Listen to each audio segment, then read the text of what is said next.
পাখির বাচ্চাটা কীভাবে নিচে পড়ে গেছে। মা পাখিটা তুলতে পারছে না। মা পাখিটা চেষ্টা করবে, দূরে মনে হয় খাবার আনতে গেছে।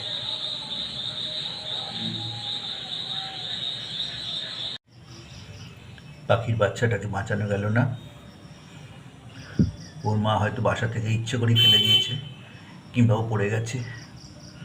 পরের দিন সকাল, আজকে আমি দেখছি পাখির বাচ্চাটা মারা গেছে। এই পৃথিবীতে আর বাঁচলো না।